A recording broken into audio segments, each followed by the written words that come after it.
कानून के खिलाफ पिछले 20 दिनों से दिल्ली में जारी किसानों के आंदोलन पर सुप्रीम कोर्ट में सुनवाई हुई। जनहित याचिकाओं में प्रदर्शनकारियों को सड़क से हटाने की अपील की गई। हालांकि तमाम दलीलें सुनने के बाद सुप्रीम कोर्ट ने कहा कि वो किसानों के पक्ष को भी सुनना चाहते हैं। इसी के साथ किसान संगठनों को एक नोटिस जारी किया गया है।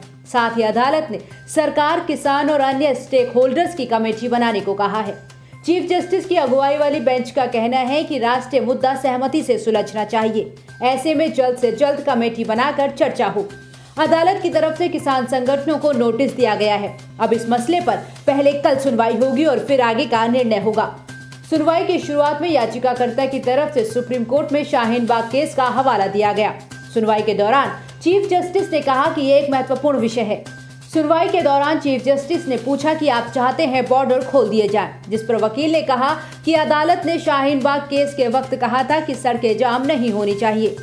बार बार शाहीन बाग का हवाला देने पर चीफ जस्टिस ने वकील को टोका और कहा कि कानून व्यवस्था के मामलों में मिसाल नहीं दी जा सकती। अदालत ने कहा कि वो किसान संगठनों का पक्ष सुनेंगे। साथ ही सरकार से पूछा कि अब तक समझौता क्यों नहीं हुआ। प्रधानमंत्री नरेंद्र मोदी ने ब्रिटेन के विदेश मंत्री डोमिनिक रॉब से मुलाकात की, जिसमें दोनों नेताओं ने अपने सामरिक संबंधों के विभिन्न आयामों पर चर्चा की। विदेश मंत्रालय के प्रवक्ता अनुराग श्रीवास्तव ने ट्वीट कर इस बात की जानकारी दी। रॉब 14 से 17 दिसंबर तक की भारत यात्रा पर आए हैं। इस दौरान ब्रिटेन के विदेश मंत्री ने मंगलवार को विदेश मंत्री एस जयशंकर के साथ बैठक की।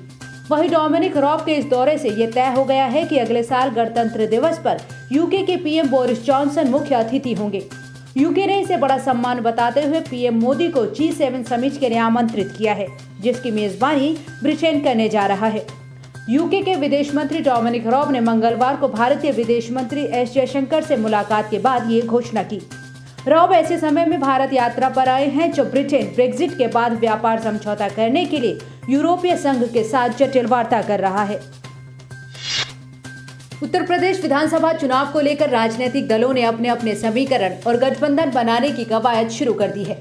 बिहार की तर्ज पर उत्तर प्रदेश में भी AIMIM के प्रमुख असदुद्दीन ओवैसी छोटे छोटे दलों को मिलाकर बड़ा गठबंधन बनाने की जुगत में है। ऐसे में ओवैसी और सुहेल देव भारतीय समाज पार्टी के अध्यक्ष ओम प्रकाश राजभर की लखनऊ में मुलाकात हुई। ऐसे में माना जा रहा है कि ओवैसी यूपी में नए समीकरण के साथ चुनावी मैदान में उतर सकते हैं। यकीनन मैंने आज हमारी बातचीत हुई है और MIM पार्टी जो है भागीदारी संकल्प मोर्चा के साथ रहेगी और इंशाल्लाह जनवरी में प्रोग्राम बनेगा और मीटिंग्स होंगी, क्योंकि पब्लिक मीटिंग्स का तो कोविड की वजह से रिस्ट्रिक्शन है, मगर जनवरी में और भी आवाम से मुलाकातें होगी, मीटिंग होगी और यकीनन हम इस सफ़र में सर के साथ हैं और आगे बढ़ेंगे। एक बात का तो इकरार करना पड़ेगा कि जनाब शिवपाल साहब उत्तर प्रदेश की राजनीति में एक बहुत बड़ा चेहरा है और उनका बहुत बड़ा तजुर्बा रहा है। देखिए आगे अभी क्या होता है, हम उनसे मुलाकात करेंगे तो आपको बता पाएंगे। बिहार में जो हमको कामयाबी मिली उसमें तो राजभर साहब का भी रोल रहा है ना। हम लोग तो ग्रैंड डेमोक्रेटिक सेक्युलर अलायंस के हिस्सा थे, जिसमें कुशवाहा साहब की पार्टी थी, आपकी पार्टी थी, हम लोग तो सब मिलकर तो चुनाव में हिस्सा लिया था। तो यकीनन MIM की कामयाबी में इन सब का बहुत बड़ा योगदान है और उसकी वजह से कामयाबी मिली। तो और हमको तो बिहार की कामयाबी के बाद एक हौसला मिला है और हम उस कामयाबी को सिलसिले को जारी रखेंगे। वहीं इस दौरान ओवैसी ने समाजवादी प्रगतिशील पार्टी के अध्यक्ष शिवपाल की भी तारीफ करते हुए कहा कि बड़े नेता हैं और उनसे भी बातचीत हो रही है। ओम प्रकाश राजभर ने हाल ही में इस गठबंधन का ऐलान किया था, जिसके बाद अब यूपी में अपने सहयोगी ओवैसी की मुलाकात को इसी से जोड़कर देखा जा रहा है। इतना ही नहीं, ओवैसी की पार्टी यूपी में मायावती के साथ भी गठबंधन करने के संकेत दे चुकी है। आज आपके सामने माननीय ओवैसी जी ने भी इस मोर्चे में शामिल होने का ऐलान किया है। 22 का चुनाव हम लोग मिलकर लड़ेंगे। सर, असदुद्दीन ओवैसी के ऊपर आरोप लगता है कि वो बीजेपी की बी टीम के रूप में काम करते रहे। इनके साथ आपका गठबंधन कैसे चलेगा? अगर उत्तर प्रदेश में आप देखें तो बी टीम तो समाजवादी पार्टी है ना, सी टीम बसपा है, डी टीम कांग्रेस है।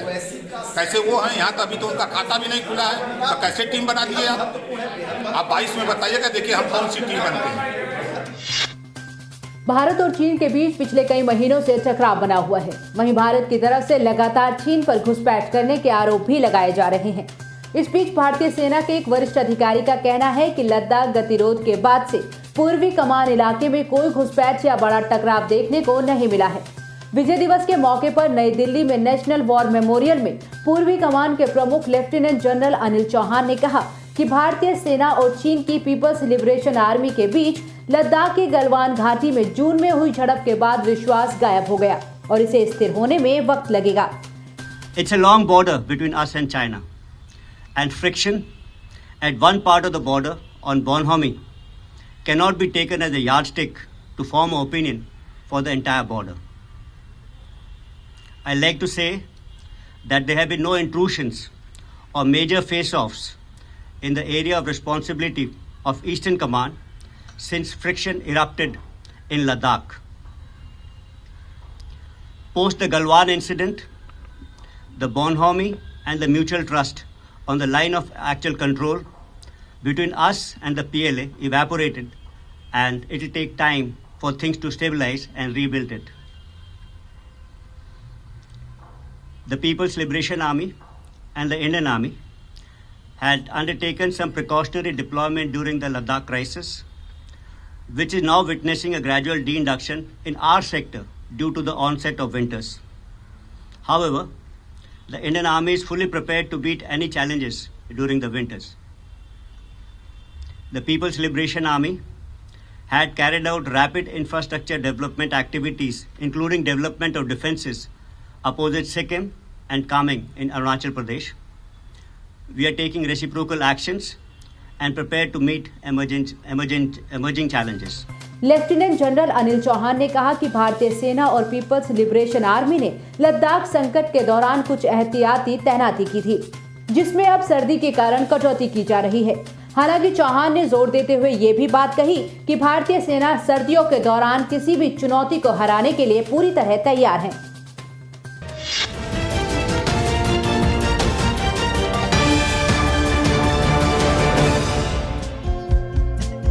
हमारे चैनल को लाइक, शेयर और सब्सक्राइब जरूर करें और नई अपडेट्स के लिए बेल आइकन दबाना ना भूलें।